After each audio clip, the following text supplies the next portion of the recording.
Dastak India live में आपका स्वागत है। हम मौजूद हैं मजदूर किराएदार विकास पार्टी के कार्यालय पर।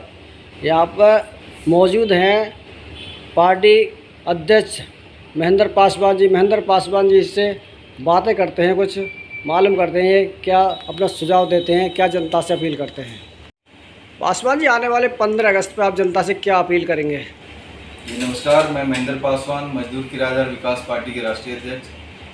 सबसे पहले अब आज 10 तारीख हो ही गई है। 15 अगस्त की बहुत सारी शुभकामनाएं पूरे देश को और दिल्ली को, और पूरे देश में एक मैसेज है मेरा जो मैं हर बार देता हूं कि चाइना का मांझा से पतंग ना उड़ाएं, और कई बार तार वाली जो धागा होता है उसका इस्तेमाल ना करें। बहुत हाई टेंशन तारों में टकरा के बहुत सारा घटनाएं हो चुकी है पहले।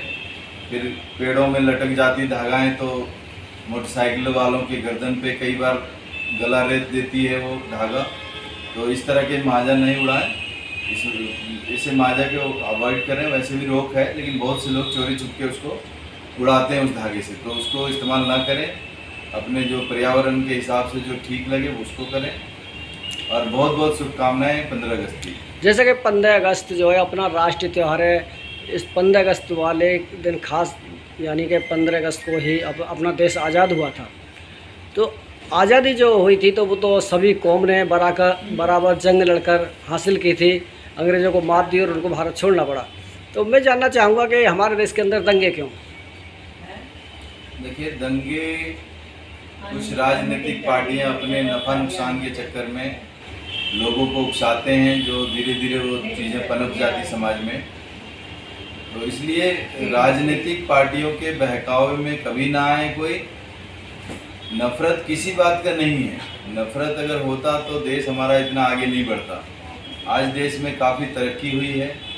देश जो है कई चीज़ों पे काम किया है, पढ़ाई लिखाई से लेके बिजनेस व्यापार में देश में हमारा देश जो है बाकी देशों के तुलना में अच्छे मुकाम पे है। तो जब हम लोग जाति धर्म के ऊपर या दंगों के ऊपर ध्यान देते हैं तो हमारा ही नुकसान होगा। हमारे बच्चे पढ़ लिख नहीं पाएंगे और इन्हीं तरह के संकट में पड़े रहेंगे। जातिवाद, धर्मवाद, कौमवाद, पंथवाद, ये गलत चीज़ें हैं। अगर आपकी पार्टी 2024 में आने वाले लोकसभा के चुनाव में और आपकी पार्टी सत्ता में आती है तो क्या आप ऐसा कोई कानून लाएंगे जिस पे कि अगर कोई जात-पात की बात करे तो उसको फ़ौरन जेल में डाला जाए? आपने बहुत बड़ी बात की है। मैं बहुत छोटा आदमी हूँ और लोकसभा 24 एकदम सामने है, तो जाहिर सी बात है हम तो प्रधानमंत्री तो नहीं बन सकते। लेकिन यदि मैं कुछ बना, सांसद भी बना, तो मैं सदन के माध्यम से अपने जो कार्य क्षेत्र है उस तरह के जो हमारा एरिया रहेगा, वीडियो के माध्यम से, चैनल के माध्यम से, अखबारों के माध्यम से लोगों को जागरूक करेंगे कि इस तरह के लोगों से दूर रहें जो जातिवाद फैलाते हैं, धर्मवाद फैलाते हैं। हमें कॉमन बातों पे काम करना चाहिए। जो रोज़मर्रा की ज़िंदगी लोगों को हम कैसे बेहतर कर सकें, उसके लिए हमें बात करनी चाहिए, उसी के बारे में हमें चर्चा करनी चाहिए। चलो, आपने बहुत अच्छी बात कही। आपने कहा समय इतना नहीं है जो हम जनता को इतना ज़्यादा अपना परिचय कर सकें, जो हम पीएम बन जाएं। अभी आपके पास वक्त नहीं, ये मामला आगे देखा जाएगा। मगर क्या आप इस बात की सरकार से अपील करेंगे कि कोई अध्यादेश ऐसा लाए सरकार जिसमें कोई अगर जात-पात की बात करता है उसको जेल में डाला जाए? देखिए, देश में सबको पता है कि किस तरह की सरकार बैठी हुई सेंटर में। उन्हीं का ये देन है ये जो आज देश में दंगे हो रहे हैं, फसाद हो रहे हैं, एक दूसरे से नफरत फैलाया जा रहा है। ये कहीं ना कहीं एक दिन में नहीं हुआ है। पिछले 8-9 सालों से जो धीरे धीरे दिमाग में नफरत की राजनीति की गई केंद्र ये भारतीय जनता पार्टी की तरफ से, उसी का नतीजा है कि आज कहीं भी दंगे हो जाता है। तो मैं भाजपा वालों से हाथ जोड़ के निवेदन करूंगा कि भारत को चैन से रहने दें। आप लोग भी चैन से दूसरे मुद्दों पर राजनीति कर लीजिए।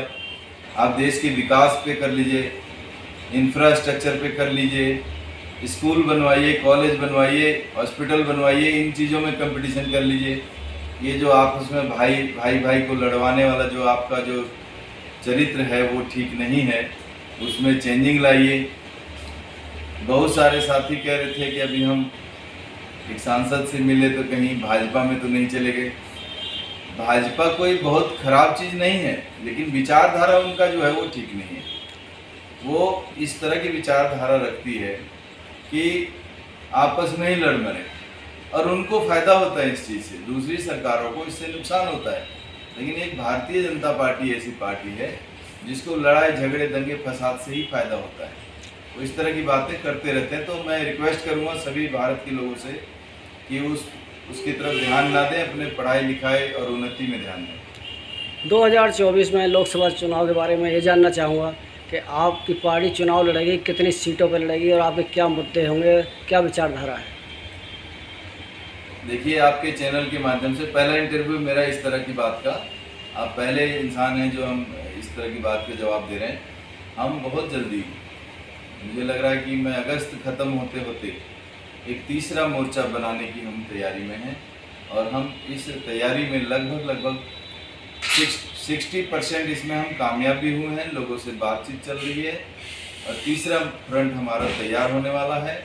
हम दिल्ली में, अभी हम भारत की तो बात नहीं कर पाएंगे, क्योंकि दिल्ली में जो केजरीवाल सरकार है, उन्होंने जो मजदूरों के साथ भेदभाव किया है उसको हम लोग जड़ से उखाड़ फेंकने की तैयारी में है। 24 की जो लोकसभा, उसमें तो हमारा थर्ड फ्रंट जो है, तीसरा मोर्चा, आपसी बातचीत करके, आपसी चर्चा करके, जितने राष्ट्रीय अध्यक्ष हैं 25 से 30 पार्टियों के राष्ट्रीय अध्यक्ष हम लोग इकट्ठा हो रहे हैं, और आपस में विचारधारा मिला करके जो जहां कैंडिडेट सूट करेगा, जो जचेगा कि ये आदमी यहाँ जीत सकता है या यहाँ के लोगों के लिए एक बेहतरीन कैंडिडेट है, उनको वहाँ से चुनाव लड़वाएंगे। और इस तरह से हम कई सारी सीटों पे, दिल्ली में 7 सीटें हैं, और भी दिल्ली के आसपास की सीटों पे हम ज़रूर चुनाव लड़ेंगे। तीसरा मोर्चा हमारा काम करेगा, चुनाव लड़वाएंगे। लेकिन 2025 की पूरी तरह से केजरीवाल सरकार का सफाया करने के लिए, और जो हमारे छोटे छोटे दल हैं वो सब एकजुट हो रहे हैं, और इस पर हम लोग बहुत गंभीरता से काम कर रहे हैं। और ये हमारा, आपके चैनल को पहली बार हमने ये बात बोला है। मेरा नाम संजीव कुमार है जी, संजीव कुमार जी। उत्तर पूर्वी लोकसभा का पूर्व प्रत्याशी रह चुका हूँ, और हम लोग एक तीसरा मोर्चा का आह्वान कर रहे हैं। और मैं अपने क्षेत्र के सभी छोटी छोटी पार्टी से ये अपील करना चाहता हूँ कि आप सभी लोग एक मंच पे आए और हमारा सहयोग करें, ताकि हम दिल्ली को और अधिक मजबूत बना सकें। ठीक है।